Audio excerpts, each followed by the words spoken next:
Quick introduction दे देता हूँ कि किसी भी ऐप को बनाना है ना, तो देखो, सबसे पहली बात तो हमें पता होना चाहिए कि प्रोजेक्ट माइंडसेट आज की दुनिया में बनाना बहुत जरूरी है।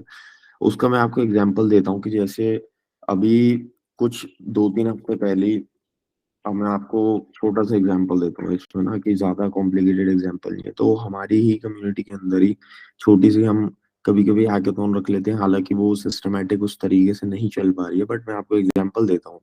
तो जैसे रेज्यूमे बिल्डर अभी धनुष ने बनाया कुछ दिनों पहले, 3 महीने पहले बनाया था, ठीक है। तो ये ऐसा ऐसे प्रोजेक्ट्स आपको बनाने बड़े जरूरी हैं जो रियल वर्ल्ड की प्रॉब्लम सॉल्व करें या कुछ यूनिक एलिमेंट अपने पास लाएं। उसका रीजन ये होता है कि अब ये रेज्यूमे बिल्डर बनाना उतना मुश्किल नहीं है, बट ये प्रॉब्लम बहुत बड़ी सॉल्व कर रहा है। क्या चीज कि भाई रेज्यूमे बनाने में बड़ा टाइम लगता है, तो ड्रैग एंड ड्रॉप बिल्डर बना देते हैं। तो किसी भी प्रोजेक्ट को बनाना है, किसी भी उसको बनाना है, तो सबसे पहले तो आपके पास आइडियाज होने चाहिए कि मेरे को क्या बनाना है। और आइडियाज में भी देखो, 50+ आइडियाज तो प्लेलिस्ट में है, ठीक है। एआई, ब्लॉकचेन, कुछ भी हो सकता है, वो उससे ज्यादा फर्क नहीं पड़ता। तो अच्छा, एक और इसमें बहुत इंपॉर्टेंट चीज जो लोग मिस आउट कर जाते हैं कि हम क्यों बना रहे हैं प्रोजेक्ट्स। हम बना रहे हैं प्रोजेक्ट्स दो रीजन से, देखो। फर्स्ट रीजन ये है कि हमें तो रेज्यूमे पे डालना है, ठीक है। ये तो है ही कि हमें लोगों को बताना है कि यार हमें ये स्किल्स आती हैं, राइट। तो जैसे अगर आप किसी को बोलोगे सड़क पे चलते हुए कि मेरे को रिएक्ट आता है, मेरे को कॉन्टेक्स्ट आता है, रिएक्ट में रिडक्स आता है, ये आता है, वो आता है, मैं स्किलफुल एक आदमी हूँ, तो आप उसे कैसे बता पाओगे? ऐसे ही बताओगे ना कि मेरा रेज्यूमे चेक कर लो, उसके ऊपर लिंक गिवन है। और सेकंड चीज प्रोजेक्ट की होती है कि आपने कुछ ना एक्शनेबल करा हुआ है। एक्शनेबल का मतलब ये होता है कि अब जैसे किसी भी स्टार्टअप में या किसी भी छोटी कंपनियों में आप कभी भी हायर होने जाओगे ना, तो आप देखोगे कि वहां पे तो सीधा सीधा हायरिंग का मैट्रिक ही चेंज हो गया है, अगर मैं आपको सच बताऊं इस टाइम पे। तो जैसे अगर आपको मैं अगर एक चीज फटाफट दिखाऊं कि सुपरबेस बहुत बड़ी कंपनी है, आप देखो वहां पे जाके ना कि सुपरबेस कैसे हायर करती है। तो सुपरबेस कैसे हायर करती है, तो आप एक चीज ये देखो। तो सुपरबेस जब हायर करती है ना, उसका इंटरव्यू प्रोसेस ही चेंज हो चुका है। उसका इंटरव्यू प्रोसेस सिर्फ और सिर्फ अब प्रोजेक्ट बेस्ड हो चुका है, डीए से भी निकल रही है यहाँ से। और इसमें भी क्या होता है, इसमें भी बहुत चेंजेस आ रहे हैं। इसमें और क्या चेंजेस आ रहे हैं, तो जैसे अभी एक कंपनी है रेलवे, वो तो ये कहती है कि आप घर से एक प्रोजेक्ट बना के लाओ, हम उसके ऊपर डिस्कशन करेंगे। So this is the future. Future interviews का अगले 6 महीने, अगले 9 महीने, 12 महीने में ये हो सकता है, बिग पॉसिबिलिटी है कि हम सिर्फ प्रोजेक्ट्स की बातें करने लग जाएं। बहुत सारी कंपनीज इसको इम्प्लीमेंट ऑलरेडी कर रही है। रेलवे है, सुपरबेस है, एपराइट है, बहुत सारी ऐसी कंपनीज हैं जो कर रही है। ठीक है, कमिंग बैक कि एक अच्छा प्रोजेक्ट क्या हो सकता है, तो वो ये हो सकता है। अब इसके लिए आपको बेसिक चीजें पता होनी चाहिए, ऑब्वियसली। अगर आपको बिल्कुल बेसिक रिएक्ट नहीं आती, डिस्क्रिप्शन में जाके मर्न स्टैक का पूरा कोर्स करो। अगर आपको बेसिक नेक्स्ट जेएस नहीं आती, आपको वो आनी पड़ेगी। बट जब आपको बेसिक आ जाए, बेसिक का मतलब है आपको थोड़ी बहुत उसके फंडामेंटल पता चल गए। हमें जैसे पता चलेगा कि ओके, पेजेस डायरेक्टरी में पेजेस होते हैं, कॉन्टेक्स्ट कैसे लगता है, कॉन्टेक्स्ट में यूज कॉन्टेक्स्ट होता है, ठीक है। अब इसमें आप फंक्शंस बना सकते हो, ठीक है, यूज स्टेट से स्टोर कर सकते हो, डेटा कॉन्टेक्स्ट और प्रोवाइडर बना के चिल्ड्रन पास कर सकते हो। तो ये फंडामेंटल्स है। ये फंडामेंटल जब आपको एक बार आ गए, उसके बाद आप अपनी ऐप बनाने बैठ जाओ, ठीक है। अब ऐप बना दे, इस भाई ने कितनी खतरनाक ऐप बना दी कि एक्सपीरियंस वाले पेज पे 2-3 इनपुट डाल के बटन बटन लगा दिए कि ओके, अगर आप जो जो आपका एक्सपीरियंस है वो आप यहाँ ऐड कर सकते हो। देखो मैं आपको दिखाता हूँ, ठीक है। इनपुट्स बना रखे हैं। इनपुट्स क्या बना रखे हैं कि कंपनी क्या है आपकी, रोल क्या है उस कंपनी में, लोकेशन क्या है कंपनी की, स्टार्ट डेट एंड डेट क्या है, ठीक है। और ये सारी चीजें, ये मैप वगैरह कर रहे हो जो भी है, तो इस चीज को आप चेकआउट कर सकते हो। ये भी आप एक ओपन सोर्स प्रोजेक्ट मान के चलो, ठीक है। तो ऐसे प्रोजेक्ट्स बनाने बड़े जरूरी है, फर्स्ट पॉइंट। ठीक है, अब आते हैं जी मन ई कॉमर्स पे, कि अगर आपको कोई भी प्रोजेक्ट बनाना है, तो मैं तो प्रोजेक्ट ऐसे ही देखता हूँ कि अगर आपको कोई भी प्रोजेक्ट बनाना है, तो कुछ स्टेप्स हैं उसके, बट आपको इस चीज की आदत लग जाएगी, प्रैक्टिस हो जाएगी जब आप एक दो बना लोगे, राइट। तो अगर मैं इसको बंद करूं, अगर ये बंद होएगा ना, तो मैं आपको दिखाता हूँ और अच्छे से कि एक एक्चुअली प्रोजेक्ट में कितना कुछ होता है। अगर आप प्रोडक्ट की बात करते हो, किसी स्टार्टअप में ज्वाइन करोगे, तो वहां तो बहुत सारी चीजें होती हैं। इतना आसान नहीं है कि आप वहां गए और सारी चीजें ऑटोमेटिकली आपको दिख जाएंगी। तो सबसे पहले तो प्लानिंग आती है, ठीक है। अब प्लानिंग में कुछ कुछ चीजें आएंगी कि ओके आपने यूआई यूएक्स बना लिया, आपने देखा कि ई कॉमर्स के आप बना रहे हो, तो आपने देखा ओके यार पहले मैं प्रोडक्ट्स दिखाऊंगा तो कार्ड्स दिखाऊंगा, ठीक है, वो कॉपी पेन पे ड्राइंग कर लो। उसके बाद आपने देखा कि चेकआउट का पेज बनाऊंगा, ओके उसमें कुछ कुछ है। फिर आपने देखा कि एक प्रोडक्ट के डिस्क्रिप्शन का पेज बनाऊंगा, ठीक है जी, वो भी ठीक है। फिर आपने देखा कि चेकआउट के पेज के बाद मुझे क्लिक करके कुछ और करना है, तो वहाँ पेमेंट इंफ्रास्ट्रक्चर है तो पेमेंट भी डालूंगा मैं, ठीक है। तो ये करना पड़ेगा आपको, तो ये सोचना तो पड़ेगा ही कहीं ना कहीं। रेज्यूमे बिल्डर भी अगर आप बनाना चाह रहे हो, ठीक है, मेरे को पहले एजुकेशन लेनी है बंदे की, फिर स्किल्स लेनी है, फिर एक्सपीरियंस लेना है, फिर ये लेना है वो लेना है, एंड देन आप इनपुट्स एंड ऑल उसके बारे में सोचोगे, डिजाइन वगैरह जिसको हम कहते हैं। सेकंड चीज जो यहाँ पे बड़ी इंपॉर्टेंट है, जो बड़े सारे लोग मिस कर जाते हैं, वो है डेटाबेस मॉडलिंग। तो डेटाबेस मॉडलिंग किस तरीके से होती है, तो वो भी इसी का पार्ट है, और उसमें भी चैट जीपीटी को भी यूज कर सकते हो आप। तो डेटाबेस मॉडलिंग कैसे हेल्प करती है, अब लेट्स से आप अ, कोई टास्क मिला आपको, लेट्स से अभी बड़ा फेमस कोडिंग चैलेंज भी और बहुत सारे लोग पूछते थे बैक इन द डेज, जैसे वेनमो, पेपैल, ब्रेन ट्री, ये तो 4-5 साल पहले भी पूछते थे क्वेश्चन।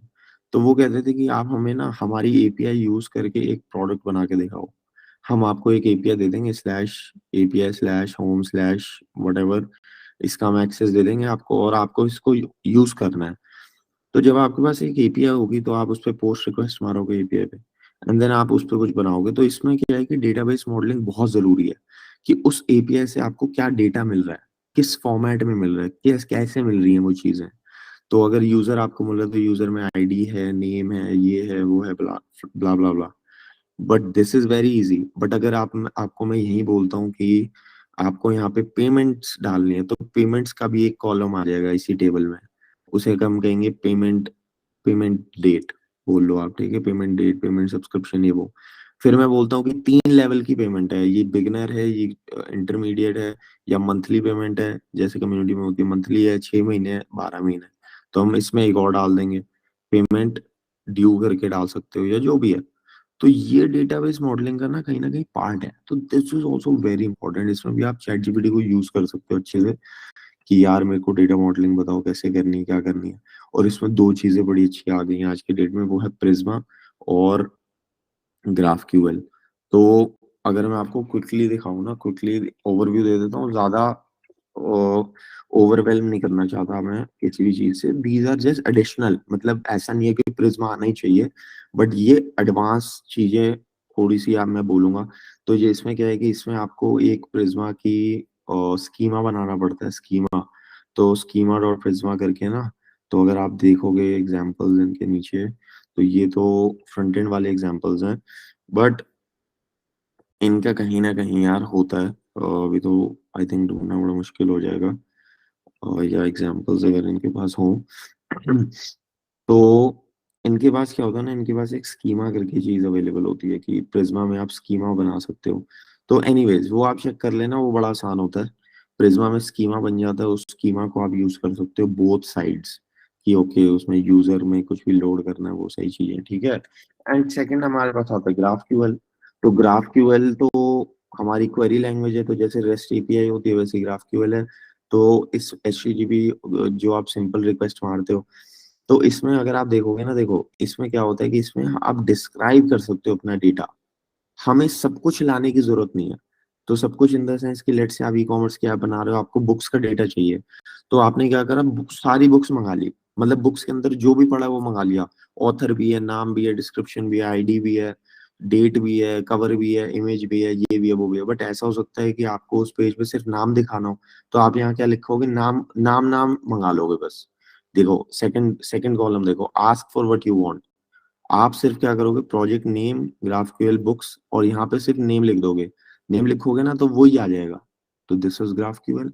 तो इसमें भी क्या होता है, इसमें म्यूटेशंस, ये वो बहुत सारी चीजें हैं इसमें भी, ये भी एक्सप्लोर करने वाली चीज है। तो ये भी बहुत सारी कंपनीज यूज करती हैं आजकल।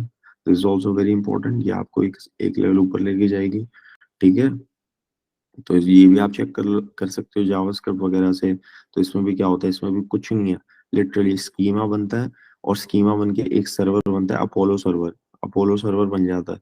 अपोलो सर्वर आप बनाओगे, उसे इंस्टॉल करोगे फ्रंट एंड में, और फ्रंट एंड में get start stand alone server करके console.log करके यूआरएल आ जाएगी। कुछ भी नहीं है, ज्यादा मुश्किल नहीं है, मतलब एडवांस चीजें हैं थोड़ी। ठीक है, तो ये भी एक तरीका है डेटा लाने का, तो डेटा मॉडलिंग का ये भी एक पार्ट है कहीं ना कहीं। तो प्लानिंग डिजाइन में हमारा बहुत कुछ आ गया, डेटाबेस डिजाइन करना, wire frames, UI UX, project क्या बनेगा, क्या यूजर की स्टोरीज होंगी, फ्लोज क्या होंगे, वो सारी। ठीक है, देन हमारा आता है कि ओके हम डेव को सेटअप कर सकते हैं, एंड डेव के सेटअप में हम देख सकते हैं कि वीएस कोड हमारा ढंग से चल रहा है कि नहीं चल रहा। ठीक है, और हमारा डेव एनवायरनमेंट ठीक है कि नहीं। अब कई सारे लोगों के क्वेश्चन आजकल यही आ रहे हैं कि भाई हमारा तो वीएस कोड ही नहीं चल रहा, तो भाई वो तो बहुत इंपॉर्टेंट है। अगर वीएस कोड ही नहीं चलेगा तो ऐप कैसे बनाओगे मेरे भाई? तो वो भी बड़ा इंपॉर्टेंट है। नोड एक्सप्रेस का सर्वर बना लो, तो जैसे मर्न स्टैक अगर कोई यूज कर रहा है, तो हैकाथॉन में जब आप कभी जाओगे, या फिर अगर आप क्विकली कोई प्रोजेक्ट बना रहे हो ना, तो आप क्या कर सकते हो। ठीक है, अगर पहले तो रिएक्ट यूज करते था मैं, अब तो नेक्स्ट जेएस बहुत इजी है। बट अगर आप रिएक्ट और मर्न यूज कर रहे हो, लेट्स से मर्न हम यूज कर रहे हैं, तो मर्न में हम सेटअप क्या करेंगे ना, फटाफट सेटअप अगर आपको करना है, तो आप फटाफट मोंगोडीबी का एक छोटा सा डेटाबेस बनाओगे। ठीक है, मोंगूस से उसे कनेक्ट करोगे, रिएक्ट से क्रिएट रिएक्ट ऐप से उसकी फ्रंट एंड बनाओगे, नोड एक्सप्रेस जेएस की एक फाइल बनाओगे, एक्सप्रेस जेएस में हम रिक्वायर वगैरह डाल के सिंपल एक सर्वर को स्टार्ट करेंगे जिसमें हमारी राउटिंग होगी, एंड देन इन तीन चीजों को हम कनेक्ट करके होस्ट कर लेंगे कहीं ना कहीं। तो आप होस्टिंग के लिए वर्सेल, नेटलिफाई, हेरोको वगैरह कुछ भी यूज कर सकते हो। ठीक है, तो ये चीज है। तो इस चीज को एक कंप्लीट ऐप माना जाएगा। अब ऑब्वियसली हजारों चीजें और भी हैं, एएनवी एनवायरमेंट वेरिएबल्स भी होते हैं। ठीक है, CRUD ऑपरेशंस, ये वो सारी चीजें। अच्छा, फ्रंट एंड के बाद पे आते हैं। क्विकली एक्सप्लेन कर रहा हूँ मैं, उसके बाद जैन भाई आई थिंक पूरा लेने वाले हैं। अ, अच्छा, फ्रंट एंड में क्या क्या आता है, देखो फ्रंट एंड में रिएक्ट आती है पूरी, नेक्स्ट.जेएस और रिएक्ट दोनों ही सिमिलर चीजें हैं। नेक्स्ट.जेएस उसके ऊपर बिल्ट है, और नेक्स्ट.जेएस के अंदर बैक एंड चीजें ऑलरेडी बिल्ट है, तो आपको बैक एंड अलग से नहीं करना पड़ता। तो फ्रंट एंड तो आप रिएक्ट में सीख ही रहे हो, नेक्स्ट.जेएस भी यूज कर सकते हो। अच्छा, फ्रंट एंड में बहुत सारी चीजें आती है, फ्रंट एंड एक बहुत ही वाइड वैरायटी ऑफ चीजों से बिल्ट है। ठीक है, एक तो रिएक्ट है सिंपल, जो हमने सीखी थी, जिसमें कॉन्टेक्स्ट है, प्रोवाइडर्स हैं, और स्टेट मैनेजमेंट है। तो जैसे आप चेकआउट का पेज बना रहे हो, तो चेकआउट के पेज आपने ऑर्डर ऐड टू चेकआउट करा, बट चेकआउट के पेज पे जाओगे तो उसको लोड भी करना पड़ेगा। तो इसके दो तरीके हैं, या तो आप डेटाबेस के अंदर स्टोर करो उस बुक को, एंड उस चीज को, एंड देन चेकआउट पे लोड करो, या फिर आप कॉन्टेक्स्ट में स्टोर कर लो एंड देन उसे चेकआउट में ले लो, तो वो डेटाबेस में जाएगा ही नहीं कभी, या लोकल स्टोरेज में वो घूमेगा, तो वो चीजें भी कर सकते हो। Authentication is a big part of front end, जिसमें ये पेज दिखना चाहिए, नहीं दिखना चाहिए, कितनी पेमेंट के हिसाब से क्या दिखना चाहिए, किस रोल के हिसाब से क्या दिखना चाहिए, तो वो सारी चीजें। तो ऐप राइट का मैं आपको दिखाता हूँ एक ना बहुत अच्छा, मैं आपको बड़ा ही अच्छे से समझ में आएगा authentication quickly. Q N A ले लेते हैं, क्यू एन ए ले लेते हैं एंड में ना, don't worry, Q N A ले लेंगे एंड में। ऐप राइट का मैं आपको दिखा रहा हूँ, देखो ऐप राइट के पास docs, Appwrite is also like Supabase या फायरबेस, सुपरबेस एक ही चीज है। ठीक है, तो अब आप ये देखो यहाँ पे ना, यूजर्स कहाँ चले गए भाई इनका।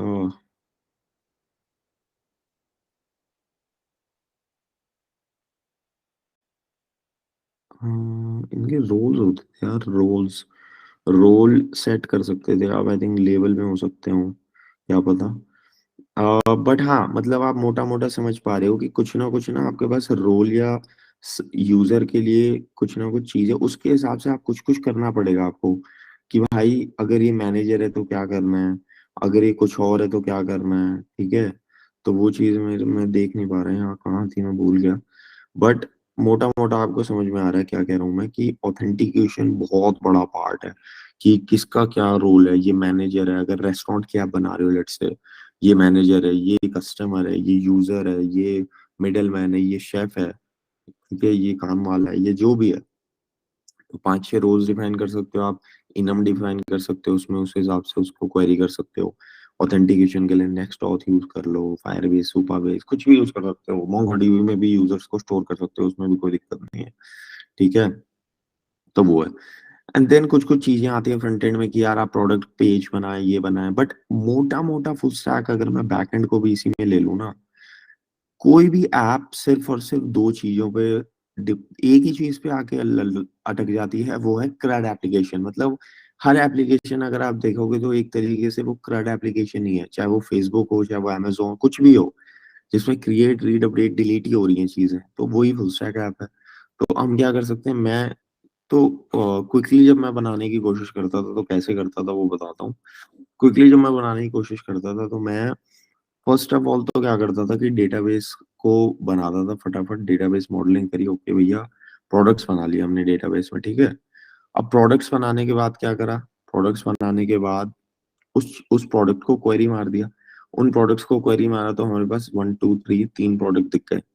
देन उसके बाद मैं क्या करता था, क्रिएट प्रोडक्ट का एक फॉर्म बनाता था, क्रिएट प्रोडक्ट का फॉर्म बनाया, एंड देन क्रिएट प्रोडक्ट के फॉर्म के बाद उसी प्रोडक्ट के डेटाबेस में उसे अपडेट कर दिया। तो ये एक प्रोसेस रहता था जब मैं बनाता था क्विकली, एक थ्रेड की एप्लीकेशन बनी, एंड देन इसके ऊपर आप फीचर्स बिल्ड कर सकते हो दुनिया भर के, ठीक है। अब मैं आपको दिखाता हूँ, फायरबेस का कंसोल दिखाता हूँ, देखो आपको फायरबेस का अगर आप कंसोल दिखाऊंगा ना, तो आपको समझ में थोड़ा और आएगा कि डेटाबेस मॉडलिंग कैसे होती है, और डेटाबेस मॉडलिंग बड़े लेवल पे किस तरीके से आप कर सकते हो, जो भी आपकी ऐप है उस हिसाब से। तो देखो ये हमारा कंसोल खुल गया फायरबेस का, और फायरबेस के कंसोल में हम देखते हैं फायर स्टोर। देखो इसमें 10,000 रीड दिखा रहे हैं, तो 10,000 लोगों ने ब्लॉग्स पढ़ रखे हैं कुछ टाइम में, 24 घंटे में, जो भी है। तो देखो, हाँ, तो ब्लॉग्स की इसमें क्या होता है कि फायरबेस में आपको कलेक्शन बनानी पड़ती है, तो हम क्या कर सकते हैं, दूसरी कलेक्शन बना सकते हैं, कलेक्शन आईडी कुछ कुछ हमने डाली, ठीक है, एंड देन वो कलेक्शन मिल जाएगी, कोर्सेज, शॉर्ट्स, ब्लॉग्स, ये वो फलाना ढमकाना। उसके बाद हर डॉक्यूमेंट होता है, डॉक्यूमेंट की यूनिक आईडी होती है, and then this is the data modelling. Content में ये डला हुआ है, ठीक है। और नीचे जाता हूँ, मैं आपको दिखाता हूँ, क्रिएटेड ऐड में है, डिस्क्रिप्शन में, इमेज यूआरएल में, इस ब्लॉग में, स्लग में है, and then title, video URL, ये वो। तो ये सिंपल डेटा मॉडलिंग है। तो क्या करा मैंने, फायरबेस में आया, 3 ब्लॉग्स बनाए, एंड इसको क्वेरी कर दिया। क्वेरी करना भी इसको बहुत आसान है, बहुत ही आसान है। पिछली क्लास में मैंने आपको बताया था कि क्वेरी करना इसको सबसे ज्यादा आसान है। अगर मेरे पास लिस्ट पड़ी तो वो मैं आपको दिखा देता हूँ कि फायरबेस को क्वेरी करना कितना आसान होता है। सिर्फ और सिर्फ गेट डॉग, सेट डॉग, इस तरीके से आपके पास फंक्शंस होते हैं, एंड देन आप उसको क्वेरी कर सकते हो। ये देखो, ये हमारे पास चीजें हैं। कलेक्शन ली, कलेक्शन मैंने आपको दिखा दी थी, उसके बाद गेट डॉग कर दिया। तो आप देखोगे, रेफरेंस लिया, क्वेरी सेट करी, क्वेरी सेट करके हमारे पास रिस्पॉन्स आ गया गेट डॉग्स का। अब इसी क्वेरी के अंदर आप बहुत सारी चीजें डाल सकते हो, वेयर, वाई, व्हेन, जो एसक्यूएल की क्वेरीज होती हैं वो सारी हम यहाँ डाल सकते हैं, ठीक है, कि वेयर ऑथर इक्वल्स आर्यन, या ऐसा कुछ करके आपको जो भी करना है वो कर सकते हो आप। तो अगेन ये आपकी फुल स्टैक ऐप बन गई। तो टेक स्टैक के ऊपर लिमिटेड नहीं रहना हमें कभी भी, कि हमें ये ही टेक स्टैक यूज करना है, या हम तो 5 सालों में सिर्फ साला मर्न ही करेंगे। भाई हजारों चीजें हैं, लारावेल भी करा हुआ है मैंने, लारावेल भी करो, पीएचपी भी कर सकते हो, मतलब अभी मत करो, बट कर आप कुछ भी सकते हो, ज्यादा डिपेंड नहीं करता चीजों में, बट आपके फंडामेंटल क्लियर होंगे तो आपको क्विकली समझ में आने लग जाएंगे। तो लारावेल भी यूज करते हैं, रूबी ऑन रेल्स भी यूज होता है, रस्ट भी यूज होता है बैकएंड के लिए, गोलैंग भी यूज कर रहे हैं लोग बैकएंड के लिए, जावा भी यूज होती है, स्प्रिंग बूट हम सबको होता है, यूज होता है, ठीक है। मर्न स्टैक एक बड़ा फेमस है, मीन स्टैक भी, एंगुलर जिसमें फ्रंट एंड होती है, ठीक है, एंड नेक्स्ट जेएस है। तो नेक्स्ट जेएस एक नई चीज है, ठीक है। अब नेक्स्ट जेएस और इसका डाउट क्लियर कर देता हूँ मैं। कई सारे लोगों का क्वेश्चन है कि नेक्स्ट जेएस सीखनी चाहिए, नहीं सीखनी चाहिए। तो मेरा आंसर है यस, 100% आपको नेक्स्ट जेएस सीखनी चाहिए, क्योंकि नेक्स्ट जेएस की जो डिमांड इस टाइम पे पूरी वर्ल्ड में है ना, वो बहुत ज्यादा है। और नेक्स्ट जेएस एक रिएक्ट का रैपर ही है, रिएक्ट के ऊपर ही तो बिल्ट है, तो रिएक्ट रिएक्ट ही है नेक्स्ट जेएस बेसिकली। उसमें कुछ एडिशनल फीचर्स होते हैं, तो वो क्लास वगैरह वो सब देख लेना, नेक्स्ट जेएस बहुत फायदेमंद है। नेक्स्ट जेस अगर आप सीखोगे तो रिएक्ट आपको ऑटोमेटिकली आनी ही चाहिए। तो रिएक्ट और नेक्स्ट जेस अलग अलग नहीं है, रिएक्ट और नेक्स्ट जेस सेम ही चीज है। नेक्स्ट जेस में कुछ एडिशनल फीचर्स हैं, बस आप ये कह सकते हो। अगर आप किसी को बोलोगे मुझे नेक्स्ट जेस तो आती, रिएक्ट नहीं आती, तो फिर ये कैसी बात है भाई। ये तो बात है कि मेरा बच्चा भी होगा बट शादी नहीं हुई, तो तुमने गलत खेल खेला है कहीं बाहर जाके, तो ये गलत खेल मत खेलो। रिएक्ट और नेक्स्ट जेस is a rapper over react. ऐसा नहीं है कि रिएक्ट कुछ अलग है और नेक्स्ट जेस अलग है, यस, नेक्स्ट जेस में कुछ अलग फीचर्स हैं। स्लैश एपीआई का फोल्डर होता है, राइट, राउटिंग अलग होती है, नेविगेशन अलग है, एसईओ टूल्स हैं, कुछ अलग चीजें बनी हुई, बैकएंड रिलेटेड कुछ अच्छी अलग अलग चीजें बनी हुई है, राइट। तो वो चीजों का आपको ध्यान रखना है नेक्स्ट ईयर के अंदर। तो बस यही हमारी मान है। और बैकएंड में भी जैसे अगेन बैकएंड में भी कुछ ज्यादा नहीं है। बैकएंड में अगर आप बेसिक लेवल के आप बना रहे हो तो कुछ पेमेंट इंफ्रास्ट्रक्चर डाल रहे हो या फिर कनेक्शंस होती हैं। मेनली बैकएंड में तो आप देखोगे कनेक्शंस ही हो रही हैं। राउटिंग की कनेक्शन, मोंगोडीबी की कनेक्शन हो रही है, ईमेल नोटिफिकेशन बनानी है उसकी कनेक्शन मार रहे हो, ऑथेंटिकेशन की कुछ कनेक्शंस हैं, नोटिफिकेशंस की कुछ कनेक्शंस है। ये सारी चीजें नेक्स्ट.जेएस एक एपीआई के फोल्डर में डाल के दे देता है आपको, और आप वहीं से यूज कर सकते हो उस चीज को। इसीलिए वो बेटर है मेरे हिसाब से। चीजें बनाने के लिए तो मच बेटर है, क्योंकि नोड, एक्सप्रेस, हिरोकू, मोंगो, ये वो 100 चीजें सेटअप करने से तो बेटर है कि आप एक ही चीज करो। And then full ecommerce या फुल स्टैक में आप देख सकते हो टेस्टिंग भी एक बड़ा पार्ट है, इसमें भी नहीं जाएंगे। डिप्लॉयमेंट एक बड़ा पार्ट है। डिप्लॉयमेंट में बहुत सारी ऐसी चीजें आती हैं जो आपने नहीं सुनी होंगी, बट यू शुड एक्सप्लोर। जैसे सीडीएन नेटवर्क्स होते हैं, इमेजेस के लिए चीजें बनी हुई हैं, सीएसएस के लिए चीजें बनी हुई हैं कि सीएसएस की फाइल्स कभी कभी बहुत बड़ी हो जाती हैं, उसमें मिनीफाई कैसे करें। बहुत सारी ऐसी चीजें होती हैं जो जब आप किसी भी ऐप में एनवायरनमेंट वेरिएबल्स डालते हो, तो जब डिप्लॉय करने जाते हो तो आप एनवायरनमेंट वेरिएबल्स को नहीं डाल सकते, तो आपको उसे git ignore dot env file में डालना पड़ेगा, राइट। तो वो सारी चीजें हैं। एंड देन स्टेजिंग एनवायरनमेंट्स भी होते हैं, तो जैसे अगर आपको डेवलपमेंट में काम करना है वर्सेस किसी प्रोडक्शन में काम करना है तो कैसे करना है, राइट। तो ये सारी अपनी बेसिक चीजें। E commerce, full stack, I think everything is included in this. सारी की सारी चीजें आपको इसी में मैंने बता दी हैं। डरने वाली कोई बात नहीं है। हजारों ऐप्स बनाओ, जितनी ज्यादा ऐप्स बनाओगे उतना ज्यादा फायदा, है ना।